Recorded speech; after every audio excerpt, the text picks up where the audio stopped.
All right, welcome to Burn the Ship. Thank you for coming back. Thank you, Matt, as well. I wanted to say I appreciate it very much. Anybody that spends the time with us and makes a commitment to myself and the audience, it is greatly appreciated. Our goal on the podcast is to connect entrepreneurs or professionals that can help you go all in on your business. We talk to people that have walked the walk and talked the talk and been through all the things that we experience as small business owners and entrepreneurs and salespeople. And we're very fortunate to have a network of people that help us by sharing the things that they went through, help us walk a straighter, hopefully easier path as an entrepreneur by answering some of those questions that it's hard to find answers to. So, again, thank you for coming. It does mean a lot. Why don't you tell us a little bit about yourself and your business? I'm Matt Cox. I'm the CEO and founder of GreenLink Analytics. GreenLink Analytics is a 501c3 based in Atlanta. We do clean energy and equity research all over the country, trying to push forward the clean energy transition as fast and fair as possible. We work right now with about 120 cities in almost every state across the US. And we've been at it for coming up on 10 years this summer. Sure. I can say after our initial conversation on the phone that this is probably one of the larger visions that we've kind of run across in the burn the ship story, right? Like kind of the exit or the end of a lot of these stories hypothetically in our our most common our demographic of guests is an exit from a company or a sale to a larger company or whatever that may be, and that is not exactly the case for you guys from what I gathered on our initial conversation. Why don't you tell me a story, like how did you get into the space that you're into now, and kind of how far back does that go, and then maybe what are some of the goals? Yeah. Um, I got into this almost by accident. My co-founder was the one who was really thinking we should start a business. Uh, that was much more her background and her thought process on things. Um, we so as I was finishing my PhD, I had been working uh, to support the Department of Energy on their energy modeling tools for years while I was at Georgia Tech, and I was finding things I wish they could do better. And so I built a better model for my own research purposes. And then we took that out to my co-founder and I brought together a couple different data sets we were working on to try to better answer questions around when clean energy was going to come online, how it was going to operate on the rest of the energy system, what kind of an impact it was going to make.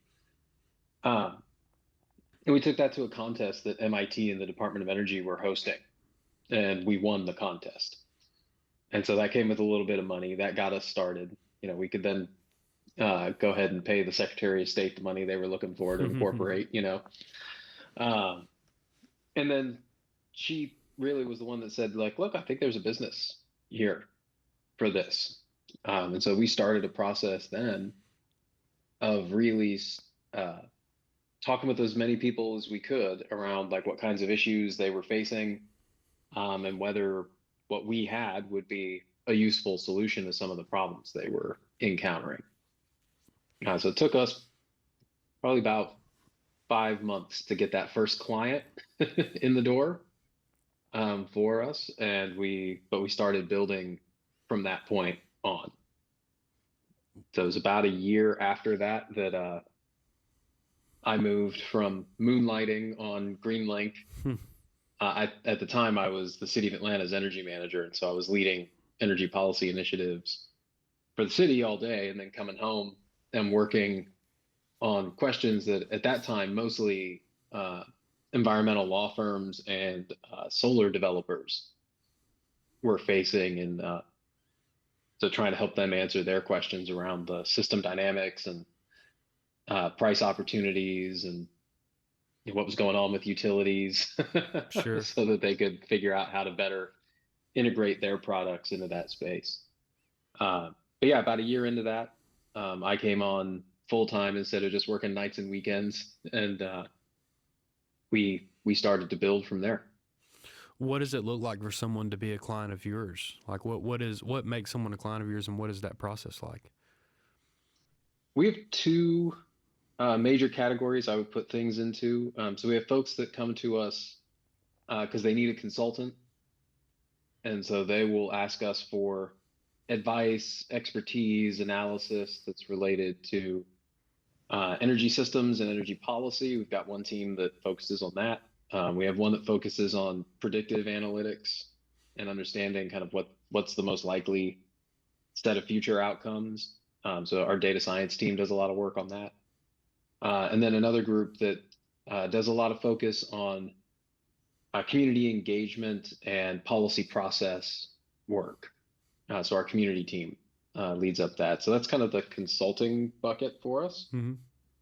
Then we have our software tools on the other side. And so people buy memberships to our data feeds or to our platforms. So we have one that's building off of that model I had mentioned earlier.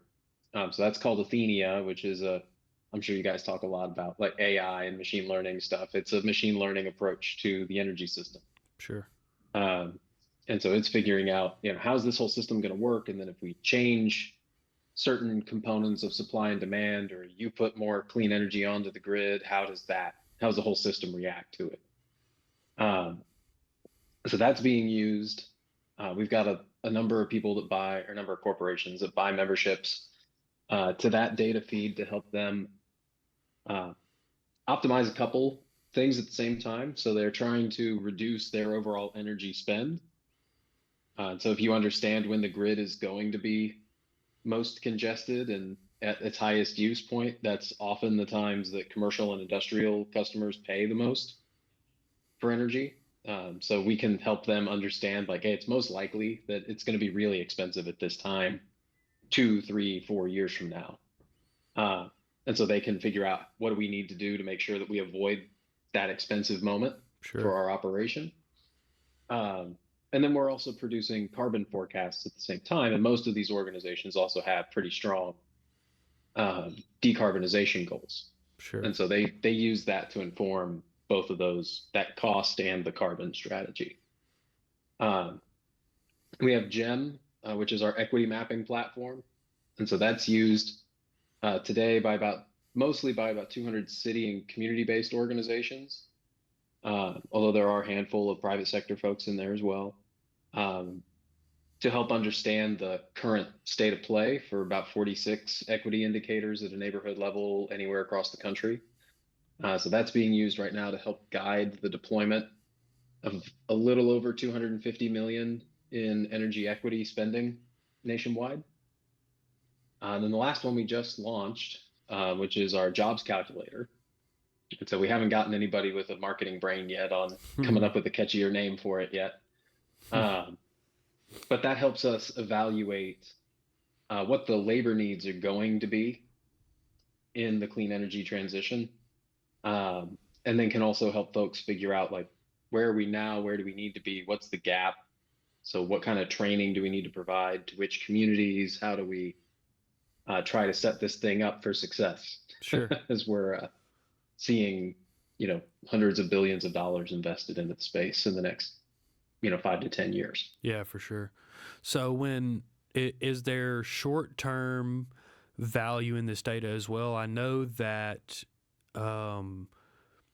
dodging the rising cost of energy and trying to find a more effective way to create energy that your company consumes is obviously that predictive technology lets here's how much we pay now for the infrastructure that we invest in, and here's how much we plan to save in the future. Are there tax incentives for making those changes now? Like what is, because a lot of what I hear is very predictive in your industry generally. But what are the short-term effects on clean energy infrastructure investment for corporations today? Yeah, there are tax credits. There's a lot of tax credits out now, especially.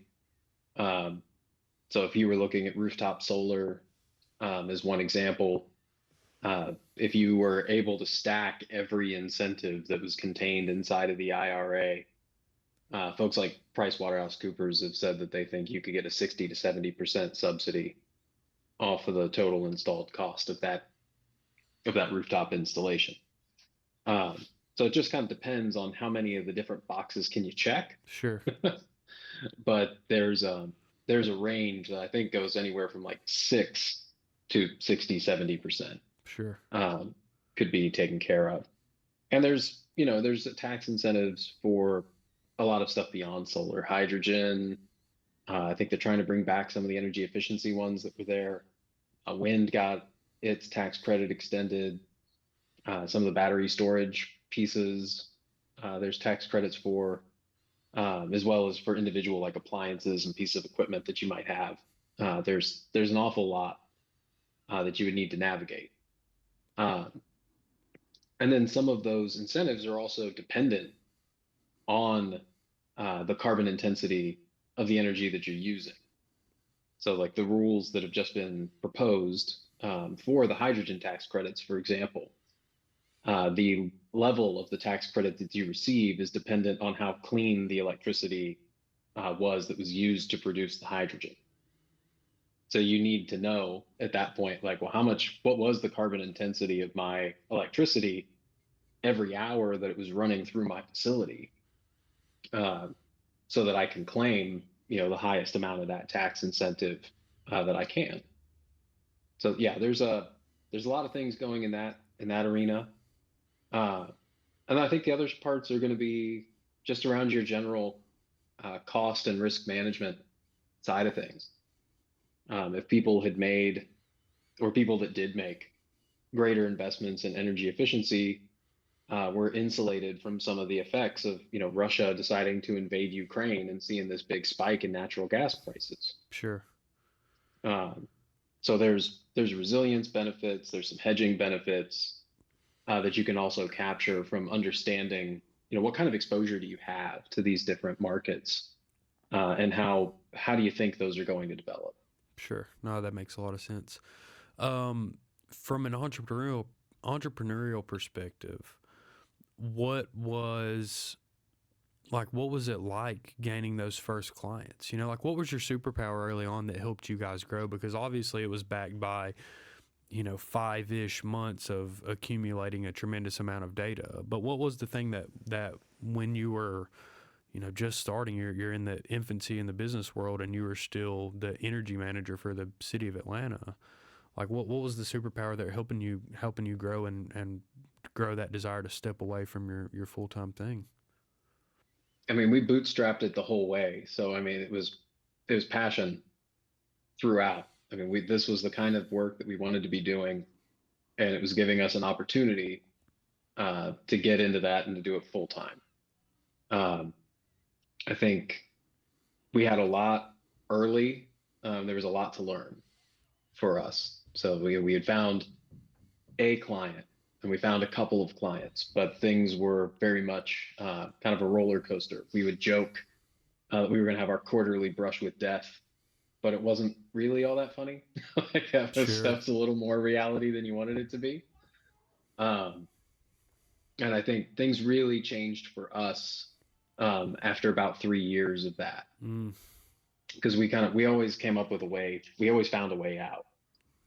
Um, but 3 years in, we had the 2016 election, and for us, we had a lot of clients that were lined up to the point that we had been turning down other work, but a lot of clients that were lined up to figure out how to comply with some regulations that they were expecting to come in under a Clinton administration. And then there was no Clinton administration. Uh, and so that, we ended up losing that night. My co-founder and I were looking at each other and just going, we just lost like the next 3 years worth of revenues. We just saw that go up. yeah. Um, and we ended up letting go of, more than half of our workforce at that time. Um, that was the only time that we couldn't make payroll was when was that, February of 2017, so kind of Hmm. right after Yeah. all of that had happened. Um, and that was when I stepped in to the CEO role, was right after that. And so we repositioned and took a much more, I think of it as a research focused approach to the market, where I created a survey that we would then take out and do these interviews. When we did a blitz round of interviews with 150 folks that were interested in our area, trying to figure out like, is this a good match? You know, is there a product market fit for this customer segment and this value proposition, and can we make this go? And so that ultimately set us on a pretty different path from where we had been developing when it was more based off of our intuition. So that, I think, but it also put us on steadier footing. Like we've never gone through anything close to that again. And then 4 years later, you have to call your clients from 4 years ago back and say, hey, you know, it seems that there are some of those regulations are probably coming back into play. You know what I mean? So it's probably without so much of a disposition to a landslide victory for a Democratic candidate as well. You know what I mean? So it's man, that's a 4-year bump in a road, though. Do you know what I mean? That's a tremendous pivot to make. And that outlines kind of the obstacles question is your industry is one of the most difficult to navigate probably from a legislative perspective because it's so new. You know, it's like you said, people are investing billions of dollars in your industry, not because the rules are already set. It's because they're trying to understand and be ahead of the game and help people like myself who don't think a whole lot about energy consumption be ahead of the game and be able to, you know, to in some way monetize our ignorance by helping us navigate those things that we decidedly know nothing about. You know what I mean? It's not the easiest thing in the world. What other kind of obstacles have there been for you guys? Like what did, you know, obviously you kind of have to be able to play the long game to be a winning team in your industry. Like what is your competition doing? What does your industry give you obstacles wise in general? Yeah. I mean, I think there's different things there that you have to keep up with. On the technology side, it's always a little bit of a rat race. Mm-hmm. So like, you know, if you've got the best model today, that doesn't mean you have the best model tomorrow. And so you've got to be keeping up with what new algorithms are being produced, you know, what new families and classes of algorithms are being set up. Does that have a use case for us? Would it improve our programming? What is really we try to do a really strong job of continuing to do, like I was saying, with the 150 folks we spoke to in 2017. We call those listening tours. We go on those every year. So each team goes out and tries to do that now so that they have a sense of what the market's problems are today and how we can plug in to help. And so there's a certain amount of it that's, you know, awareness of what's happening with your customers and with the competition. Then there's another part that's trying to use that information to get a few steps ahead. I think for us, that's been one of the more critical things is that we endlessly document this stuff. So like we code the interviews, we know, okay, we saw this particular trend come out in half of the people that we spoke to, and they were all finding that as a gap in the space. So is that something that we can fill? How quickly can we fill it? And that has served us well to the point that feels like we're usually a few years ahead of where most of the major competition will be. Right. They're going to get there, but we're going to have a few year head start. Yeah. And so we just try to keep that Sure. keep that advantage. Sure, well, it's the only way. It's the only way to be, like similar to your rat race analogy, the predictiveness that is necessary, like the ability to predict accurately what is happening in and around your industry, only comes from the freshest, most unique set of data. You know what I mean? So if you like, even if you base your assumption and your business model off of data that you have, if you're not, if you don't have the ability to refresh that data and continuously know the most up to date data, your predictiveness and ability to predict accurately is very short lived, right? So I would hope that everyone in your industry is staying up to date with their data, and probably from an entrepreneurial perspective, no matter what industry is, that you're staying the most up to date with your data, because it changes. Your ideal customer changes a lot. Like in my industry, in the payments world, it's very not legislation driven, but like the rules that Visa, MasterCard, all these guys set, the rules change. You know what I mean? And you have to be up to date on the rules. But a step ahead of that is you have to be able, once you've been in your industry, a long time, you begin to be able to go, I'm not going to set new merchants up that way, because that's not going to last very long. Like I can see the writing on the wall, and the reason that this thing is being allowed to happen the way that it is now. Like surcharging is a great example, like the 3% every time you swipe your credit card for this, that's going to go away. Like that anything to dissuade people from using their card is going to go away. And we know that, and we're aware of that and familiar with that in our industry. And there are a lot of companies being born and bred and salespeople trained only on that one facet of our industry, which is something I encourage my competition to put your sales reps in a place to succeed when those rules change. Probably the same for your industry, and probably the same for a lot out there. Who are the most important people within companies for you to be connected to? Are you mostly working with CEOs or controllers, or what is the person at that company, and probably what industries are your top 5 clients made of? Yeah, well, I mean, it's going to be probably a little bit different than yours. Oh, for sure, definitely.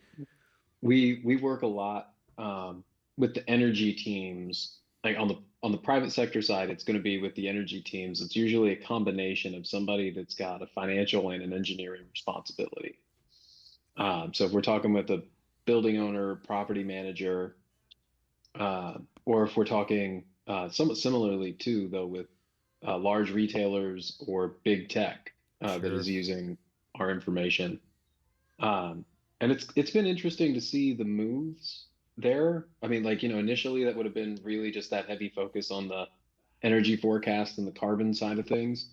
We're seeing increasingly more and more of an engagement with our mapping platform, because they've got, there's goals that are set by the C-suite or by the board of directors that, they want to be more than just a location on a map. They want to be members of their community that are contributing a certain way. And so they need to understand what are the dynamics around that building Sure. or around that asset.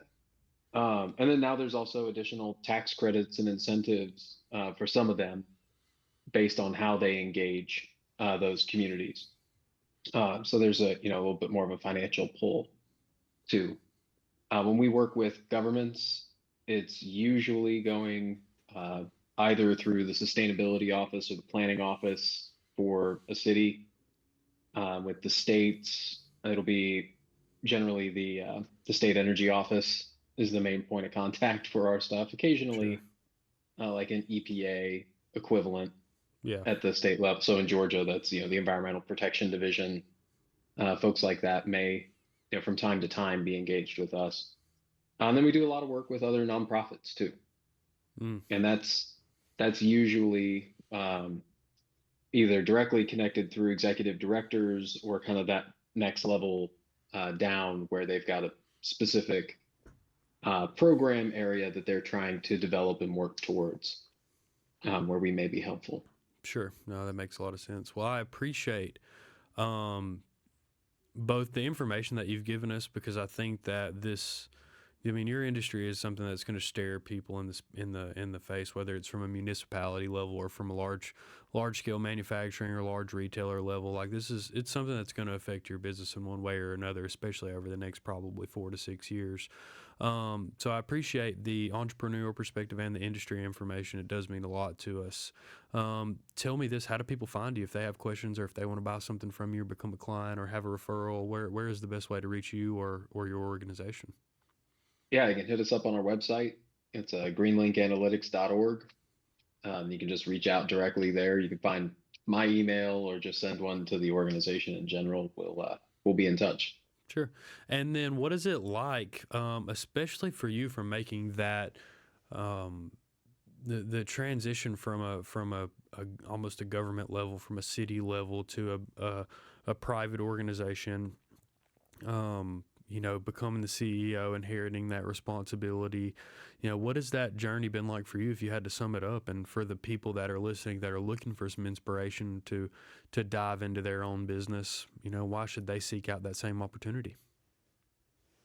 I'd have two different answers for you there. Uh, so, um, on the one hand, I think becoming the CEO, running the business, needing to make all of the decisions that come with that, has just made it so I have a lot more respect for the people who are in that position. Um, and even if they're making decisions that I don't necessarily agree with, it's like it's tough.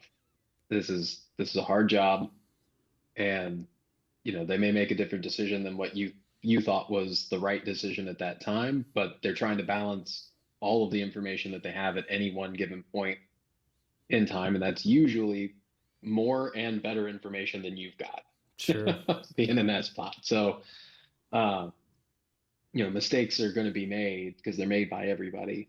But I do have more respect for the people who are trying to lead their organizations that way. Um, I think why to do it and what I got from that was I was able to move from being able to um, kind of live and prosper from doing half of the things I was passionate about to making that all of what I was focused on. So it was an opportunity to take my my personal mission and the change that I wanted to be helping to drive in the world and make that fully what I was going to be doing 11, 12 hours a day. Yeah, yeah, you know uh, so if I didn't have that kind of passion, and if you don't have that kind of passion and drive for it, it may be tough to stick with that and get through those, especially those early years, where it is, scrapping and fighting and trying to find a market for your services. yeah. um, but when you do, and you start to have things, stabilize a little bit better, that's it can be really a really gratifying position to be in. Yeah, I agree. For it, and it can be, oh, wow, it can be kind of your double-edged sword as well. Like, there are, hold on, let me fix this mic. There's 100 different ways to do what you're passionate about, and your passion can be either your driver, the reason that you continue to do something, and it can also be the reason that you quit something. You know what I mean? Like, and finding a way to put your passion into something in a healthy way based on the change that you want to see around you is a really good way to find fulfillment in what it is that you do. And then taking your passion, something that you're passionate about, and making it work for you, making it, ingesting it in a way that's not healthy for you, is also can be the reason that you give something up. You know what I mean? And I think that you as a person, you have to navigate those things individually, and you have to know, what level of this am I willing to let it uh, let my passion have in my life. And if you can make that decision and you can combine that with what you want to do from an entrepreneurial perspective, it's amazing what you can get done. And I think that weighing the pros and cons of those situations in every facet is valuable to you. It's taking that data driven approach to what you love and what you don't, right? So I appreciate you coming on the podcast. Like I said, I appreciate the industry information and giving us something to think about. And for you that may not understand it right now or don't understand the relevancy, I promise that this will be something that you understand or hear about a lot more in the next 4 to 6 years, especially from a small business perspective, all the way down to the 1 to 10 person entrepreneurs and employers of people. It'll be something that you hear about. So I hope to find you some people in my network to connect with. And thank you for coming, Matt. All right, thanks.